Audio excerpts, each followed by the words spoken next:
मथुरा के सौंख के मोगरा गांव में तैनात एक दरोगा बुधवार की रात शराब के नशे में थाने में तैनात ट्रेनी महिला के कमरे में घुस गया और उसके साथ छेड़छाड़ करने लगा।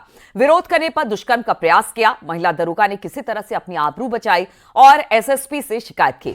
मौके पर पहुंचे पुलिसकर्मियों को देख आरोपी दरोगा मौके से भाग खड़ा हुआ। एसएसपी के निर्देश पर थाना पुलिस ने आरोपी दरोगा के खिलाफ रिपोर्ट दर्ज कर उसे गिरफ्तार कर लिया है। आरोपी दरोगा बुलंदशहर का रहने वाला बताया जा रहा है।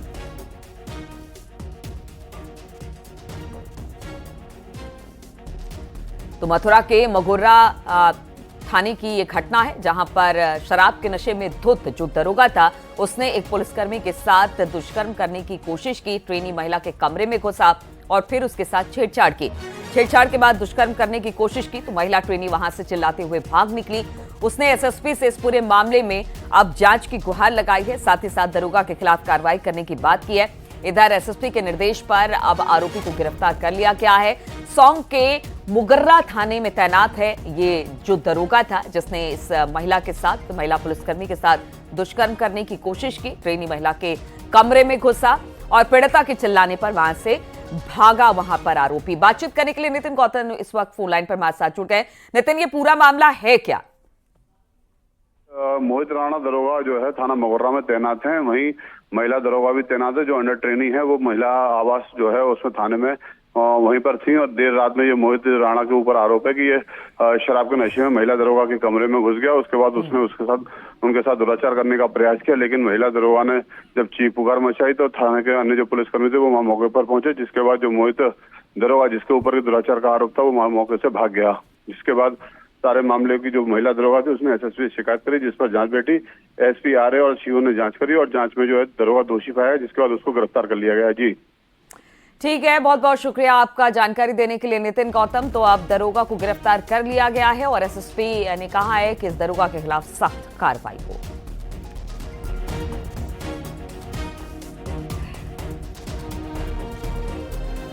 और नोएडा से बड़ी खबर आ रही है, जहां पर कुत्ते ने 2 बच्चे समेत 6 लोगों पर हमला कर दिया, जिसमें 3 बुजुर्ग महिलाओं के अलावा 2 बच्चों और चौकीदार शामिल है। ये घटना थाना सेक्टर 113 की है, जहां पर स्ट्रीट डॉग ने अचानक बच्चों पर हमला कर दिया। आपको बता दें कि कोई पहली दफा नहीं है कि इस तरह की घटना सामने आई है। इससे पहले भी इस तरह के कई मामले सामने आ चुके हैं।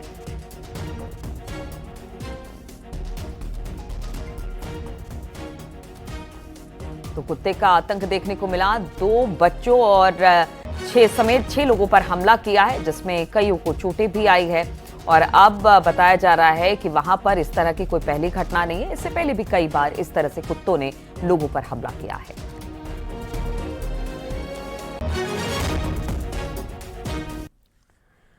और आगरा से खबर लेते हैं, जहां पर नेशनल हाईवे पर जाम लगाने के मामले में पुलिस ने 150 अज्ञात लोगों के खिलाफ केस दर्ज कर लिया। साथ ही वीडियो के आधार पर पहचान की जा रही है। आपको बता दें कि होली के दिन एक्सीडेंट में एक लड़का घायल हुआ था, जिसके इलाज के दौरान मौत हो गई। मौत के बाद गुस्साए लोगों ने 19 मार्च को नेशनल हाईवे पर जाम लगा दिया, जिसके कारण हाईवे पर लगभग 3 घंटे तक यातायात बुरी तरीके से प्रभावित रहा।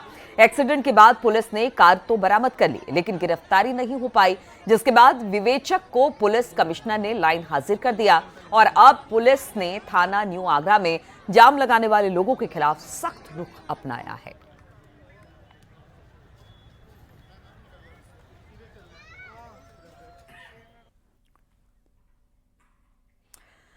गाजियाबाद से खबर लेते हैं, जहां पर लोनी इलाके में कलश यात्रा के दौरान बीजेपी विधायक नंदकिशोर गुर्जर की पुलिस से धक्का मुक्की हो गई। पुलिस की धक्का मुक्की में लोनी विधायक नंदकिशोर गुर्जर के कपड़े भी फट गए। दरअसल महिलाओं ने कलश यात्रा के दौरान विधायक नंदकिशोर गुर्जर भी इसमें शामिल हुए। पुलिस ने कलश यात्रा को परमिशन नहीं दी थी, लिहाजा पुलिस ने कलश यात्रा को रोकने की कोशिश की। इसके बाद विधायक जी की पुलिस से धक्का मुक्की हो गई, जिसमें उनके कपड़े भी फट गए।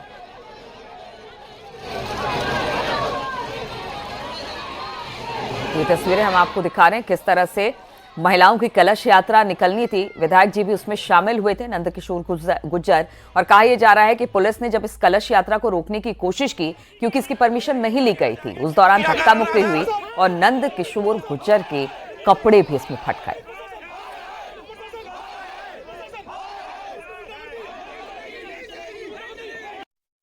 अट्ठाईस तक हम चुप है। 28 के बाद समय और टाइम चीफ सेक्रेटरी बता दे, उसकी माँ ने दूध पिलाया और कमिश्नर की माँ ने दूध पिलाया है। हम 1857 की क्रांति में अंग्रेजों के टुकड़े कर दिए थे हमने। हम वो खून है पूरे देश का। अभी मेरा तीसरा नेत्र नहीं खुला, राम जी कथा कर रहा हूँ। 28 के बाद तीसरा नेत्र खुलेगा, तब हम बताएंगे। और मैं कपड़े तब तक बदलूंगा नहीं, पानी नहीं पीऊंगा। मैं असली क्षत्रिय हूँ। मेरे पूर्वज भी सुन रहे हैं, जनता सुन रही है। नंगे पैर रहूंगा, जमीन में सोऊंगा। जौनपुर में निषाद पार्टी के अध्यक्ष और उत्तर प्रदेश सरकार में मंत्री संजय निषाद ने अब बड़ा बयान दे दिया। औरंगजेब पर जारी विवाद के बीच उन्होंने कहा कि हमें अपने उन पुरखों पर नाज है जिन्होंने तलवार के डर से अपनी बहन बेटियों की इज्जत से कोई समझौता नहीं किया। उन्होंने अपनी गर्दन तो कटवा ली, लेकिन घरों पर हरा झंडा नहीं लगने दिया। संजय निषाद ने कहा कि जिसको व्यवहार पसंद है वो देश में रहे और जिसको तलवार पसंद है वो सलवार पहनकर देश छोड़कर चले जाए। ये मार्शल कौम है, ये मार्शल कौम है कि कभी अपने गर्दन पर तलवार रखा मुगलों ने। जो कायर थे वो धर्म बदल दिए। जिन्होंने अपने अब डर गए, मर गए, जो अपनी बहन बेटी की इज्जत नहीं बचा पाए, वो अपने घर पर हरे रंग का झंडा टांग लिया।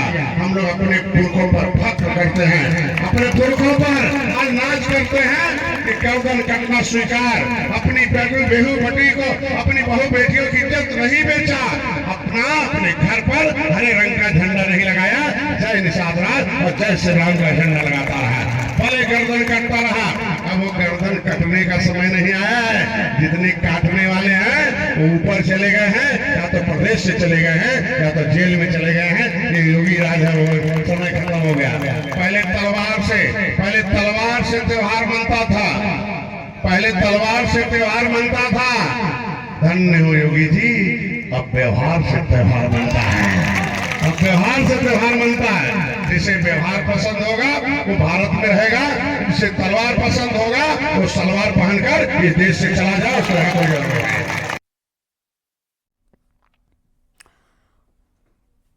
और अब संभल से खबर लेते हैं, जहां पर 68 तीर्थों में से एक नैमिषारण्य तीर्थ भी है, जहां पर भारी तादाद में श्रद्धालु आकर क्षेमनाथ बाबा के समाधि पर पीला वस्त्र चढ़ाते हैं। धूनी में हजारों साल पुराने त्रिशूल और चिमटे गड़े हुए हैं। गुरुवार को तीर्थ पर मेला लगता है, जिसमें क्षेमनाथ बाबा की समाधि पर पीतांबर वस्त्र चढ़ाया जाता है। हरि मंदिर केस के वादी दीनानाथ तीर्थ का सुव्यवस्थित संचालन करते हैं। इस तीर्थ को लेकर उन्होंने महत्वपूर्ण जानकारी भी दी।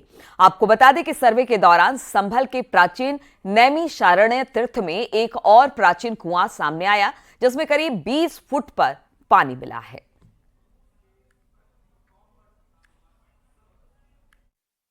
तीर्थ नैमिषारण्य है। यहाँ पर सिद्ध समाधि है बाबा क्षेमनाथ जी की, जो कि गोरक्षनाथ जी की शिष्य परंपरा से महाराज जी रहे हैं। और बाबा क्षेमनाथ जी यहाँ पर सिद्ध हुए हैं। मान्यता है संभल में बाबा क्षेमनाथ अवधूत, निर्धन को धन दे, बांझन को दे पूत। तो बाबा क्षेमनाथ जी यहाँ के क्षेत्रपाल भी हैं।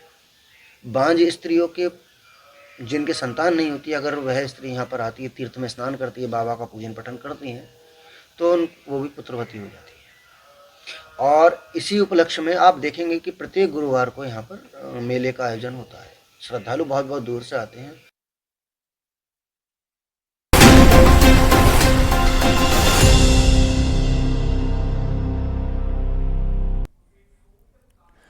योगी सरकार ने भ्रष्टाचार के खिलाफ बड़ी कार्रवाई करते हुए इन्वेस्ट उत्तर प्रदेश के सीईओ और आईएएस अधिकारी अभिषेक प्रकाश को सस्पेंड कर दिया। वहीं एक बिजनेसमैन से रिश्वत मांगने वाले एक आरोपी को भी गिरफ्तार किया गया। दरअसल एक बिजनेसमैन ने शिकायत दर्ज कराई थी कि काम के बदले कमीशन मांगने का आरोप लगाया था। बिजनेसमैन ने सोलर इंडस्ट्री लगाने के लिए इन्वेस्ट उत्तर प्रदेश में आवेदन किया। इस प्रक्रिया में उसके सामने बाधाएं खड़ी हो गई और काम करने के बदले कमीशन की डिमांड की गई। शिकायत की जांच के बाद सरकार ने सख्त रुख अपनाते हुए इन्वेस्ट उत्तर प्रदेश के सीईओ और आईएएस अधिकारी अभिषेक प्रकाश को सस्पेंड कर दिया है।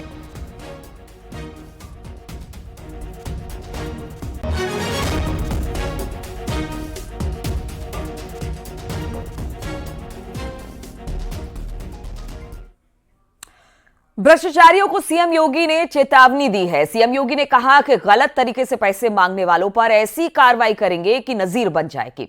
और उसके बाद इस परिवार से कोई सरकारी सेवा में नहीं आ सकेगा।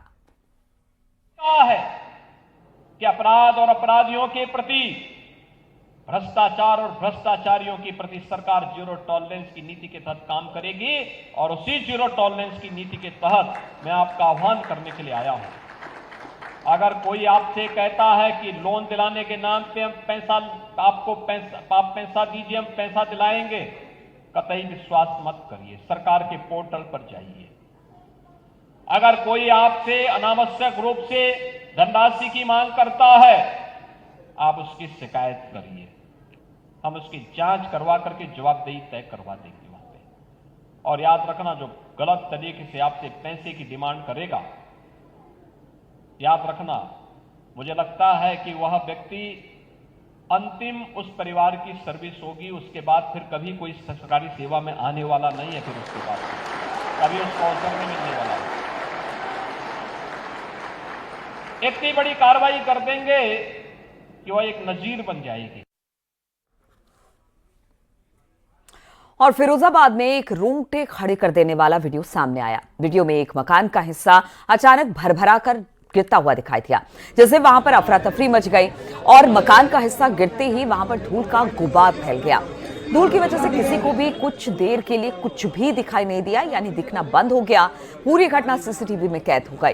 हादसा मोहल्ला अट्टावाला का है। मकान 100 साल से ज्यादा पुराना बताया जा रहा है।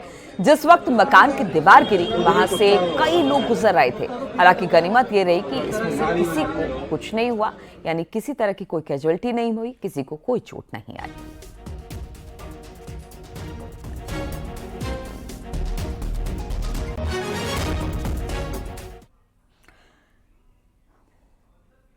मेरठ मर्डर केस में एक के बाद एक कई खुलासे हो रहे हैं। दरअसल 6 घंटे में ड्रम काटकर सौरभ की लाश के टुकड़े निकाले गए थे, जिससे हत्याकांड में इस्तेमाल चाकू के सौरभ के पीठ से कुछ टुकड़े भी बरामद हुए हैं। हत्या के बाद हथेली और सिर काटा गया। पुलिस के मुताबिक ये एक सोची समझी साजिश थी। काला जादू से जुड़े कोई सबूत नहीं अब तक मिले हैं, यानी कि ये पूरी तरह से साजिश के तहत ही सौरभ की हत्या की थी मुस्कान और साहिल ने। इस विवेचना को माननीय न्यायालय के सामने चार्जशीट कर प्रस्तुत किया जाएगा और इसमें प्रभावी पैरवी करते हुए प्रयास किया जाएगा, इसमें जल्द से जल्द सजा की जाए। क्या ऐसा लगता है कि काला जादू की वारदात है इसमें? जी, अभी तक पुलिस में इस विवेचना के दौरान इस प्रकार के कोई तथ्य सामने नहीं आए हैं। ये बड़ी सोची समझी साजिश थी, जिसमें कि दोनों ने मिलकर व्यक्ति की हत्या की है और इसमें अभी तक इस प्रकार के कोई साक्ष्य नहीं आए। मथुरा में दरोगा पर ट्रेनी महिला से रेप की कोशिश का आरोप लगा। घटना से जुड़ा सीसीटीवी फुटेज सामने आया है। वीडियो में आरोपी दरोगा भागता हुआ दिख रहा है। आरोपी के पीछे पुलिस वाले भी भागते दिखे। मामला बुधवार की रात का है। शराब के नशे में धुत थाने में तैनात आरोपी दरोगा ट्रेनी महिला के कमरे में घुस गया, उसके साथ छेड़छाड़ करने लगा। विरोध करने पर दुष्कर्म का प्रयास किया। महिला दरोगा ने किसी तरह से अपनी आबरू बचाई और वहां से भाग खड़ी हुई। एसएसपी से इस बात की शिकायत उसने की। मौके पर पहुंचे पुलिसकर्मियों को देख आरोपी दरोगा भी मौके से भाग निकला। एसएसपी के निर्देश पर थाना पुलिस ने आरोपी दरोगा के खिलाफ अब रिपोर्ट दर्ज कराकर उसकी गिरफ्तारी कर ली है। आरोपी दरोगा बुलंदशहर का रहने वाला बताया जा रहा है।